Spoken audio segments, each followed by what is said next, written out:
Shalom to the hopeful elect. Call Halim La, Yahweh, Ba'ashem Yahushai, Ba'ashem Rakakadash. Double honor to the apostle of GMS. Lord, with this lesson, I pray that it's edifying and straight to the point. And the title of this lesson, Shalom to Yakim in the faith, abounding in the word. And the title of this lesson is going to be, Esau and the world, these heathens. Well, we could say these heathens, they are very friendly with animals, whether if it comes to wild beasts, gators. We know Esau Edom. He has a fear for nothing, man. This guy doesn't fear heights. He'll go in the depths of the ocean. He'll go in the heights of the skies, on the mountain, on the clefts of the rocks. There's really nothing that Esau Edom doesn't do. He's an extremist. He's not a plain man as Jacob. Jacob was a plain man that dwelt in tents. He didn't need too much, to be aroused or to be, calm and satisfied.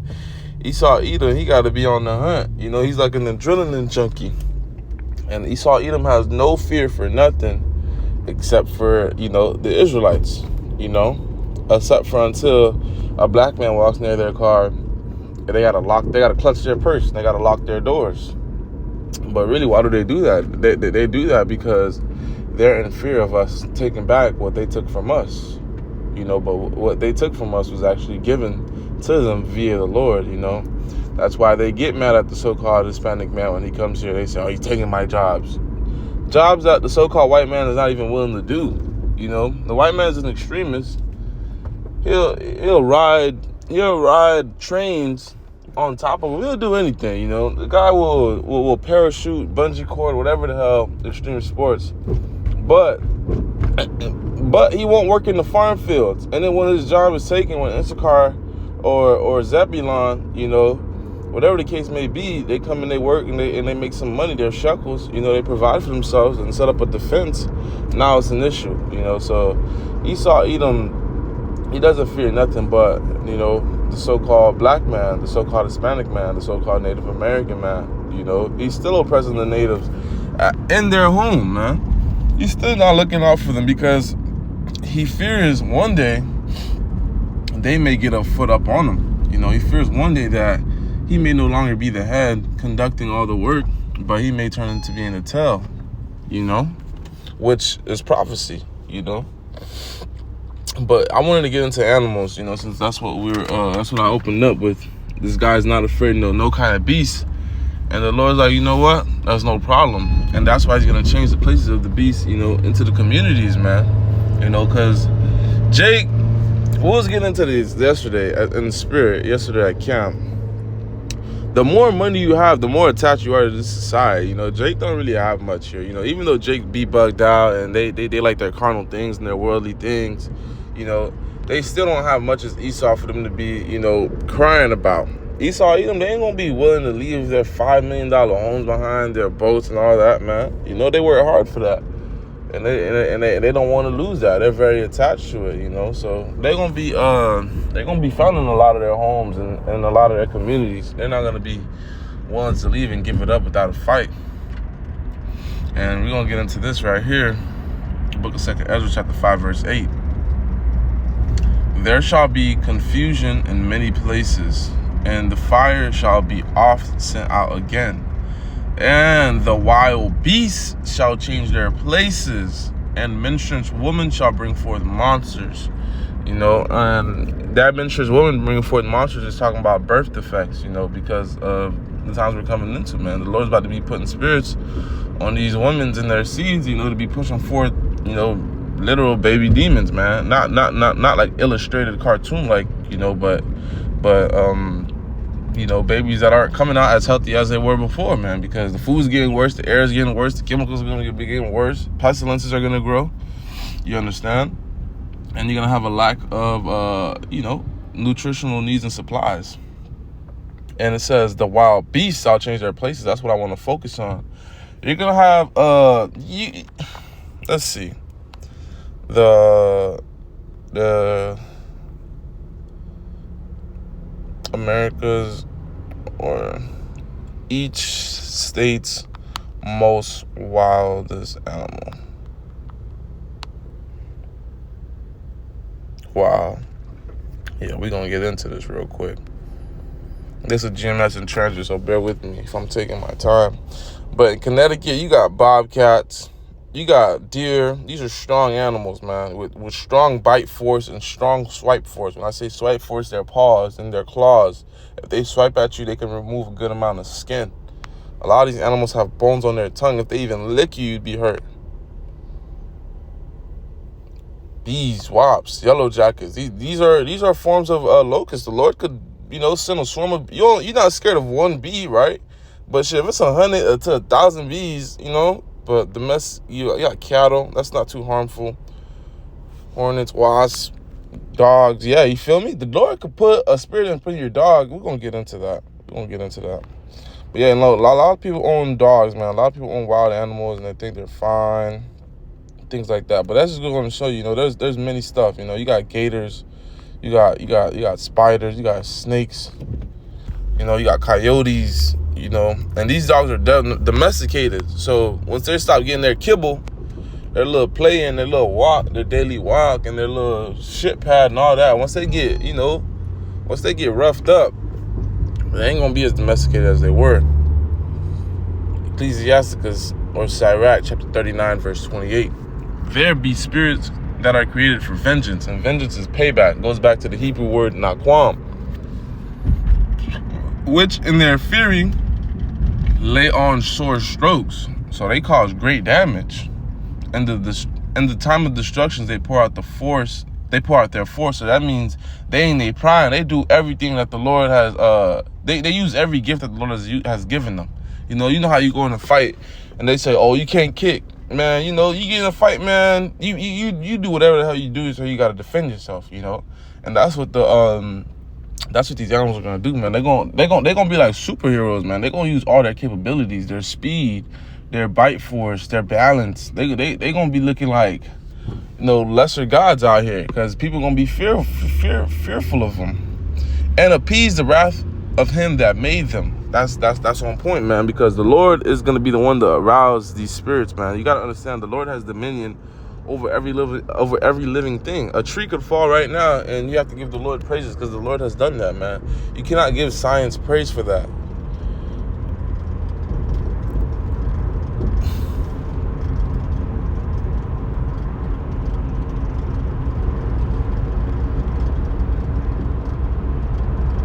Bear with me. Let me see if this is scripture. That's a good scripture right here. Book of Matthew, chapter 10, verse 29. Let me see if I can get the KJV really quick. There it is. Are not two sparrows sold for a farthing, and one of them shall not fall on the ground without your Father? So without our Heavenly Father commanding a bird to fall out the sky, then it will never fall out the sky. It's going to keep roaming, man. So if you see dead birds, you see dead animals, you see roadkill, it's all the Lord, man. That's the Lord's feeding vultures, The whole animal cycle, you got to understand, if it wasn't for the Lord, it wouldn't be so harmonious. That's a harmonious arrangement when you think about the food cycle for the animals. And that's why, with Esau, Edom being the ruler, the food cycle is completely messed up. So therefore, even the humans are eating garbage. So it's getting wild out here, man. The Lord has to come back and, unleash his vengeance upon this world. Book of Jeremiah, chapter 44. Actually, before I get that, I want to get this. Ecclesiastes, chapter 12, verse 3. In the day when the keepers of the house shall tremble. Who are the keepers of the house? The keepers of the house are usually your women, your housewives and those that do indoor work. And the strong men shall bow themselves, and the grinders shall cease because there are few, and those that look out the windows be darkened. And that window is a spiritual window, that's your mind, that's your eyes, that's your heart, that's your countenance. It's going to be very gloomy because it ain't going to be as prosperous as it was, with the economy and life and, your leisure activities. But I want to focus on the grinders cease. The grinders cease is when you look out your window and you hearing sirens, you seeing the red, the yellow lights, the green lights, you hear cars speeding, you see school buses, sanitary trucks, You know, your pest controls. You know, all the things that, you know, that the society runs off of, the train system, transportation, so all that. That's people going to work, man. That's people keeping the society and the economy going because they're putting forth, you know, their sweat, their dollar, and then it circulates. But in the times we're coming into, man, a lot of jobs are going to be taken away, and there's not going to be a lot of jobs. The only jobs that are probably going to be is military jobs, you know, things that produce war materials. And you have to understand with these animals, going back to the point, they're taken care of by zookeepers. These are actual professions, zoologists, you know, these veterinarians. There's a lot that goes into keeping these animals docile, you know. That's why I say Judah has crouched, who saw raise him. You know, these like our people, these animals have been drugged, man. These animals have been tricked. These animals have been bamboozled. But now let's get this. Jeremiah chapter 44, verse 13. For I will punish them that dwell in the land of Egypt. Egypt, going back to the word Egyptos, house of bondage. We're now in Egypt spiritually, still. As I have punished Jerusalem, the people before the place. So the Israelites. By the sword, by the famine, and by the pestilence. So through famine, these animals are not going to be having it, man. Because what really keeps these animals, you know, in a comfortable state when you go to the zoo, you're able to pet them and you're able to take pictures and they don't do nothing to you. One, they're usually in cages that they can't do nothing about. Two, they're being fed real good, so they don't have to have that wild animal instinct that they usually carry in the wild. And then for three, they have drugs that keep them sedated and that keep them happy and relaxed and not not going after and roaming after prey. So when these zoologists have to take care of their family and themselves, and whatever the case may be, these animals are not going to get having the proper nutrition and the proper things to keep them, you know, pretty much stupid. So they going to find ways to escape. The Lord's going to open up these gates, you know, these securities things. These animals can't be held forever. They got to let them go somehow. You know, the only ones that might be trapped in is like the sea animals, which is through, you know, like the sea worlds and shit like that. But after that, whatever the case may be, and the Lord might still have a way. You know, you got Leviathan. He going to turn up, you know, so Esau Edom ain't scared of nothing, but the Lord's about to use some of the things that they find joy in, which is animals, to do them wrong. Not only Esau Edom, the heathen, 2/3 of our people. You know, these are forms of judgment, man. You about to see animals you never seen before. You know, the animals that you just see and it's funny because every major city in Babylon the Great has a local zoo. Every major city, no matter where you are. I know the state of Iowa don't have too much, but they got something for sure, you know, because it's an amusement. But Lord wants us to edify, straight to the point. All I'm like, Bashim Al Shai, Bashim Kakadash, the bonds of the positive G-Mass, Shalom. Sorry about that.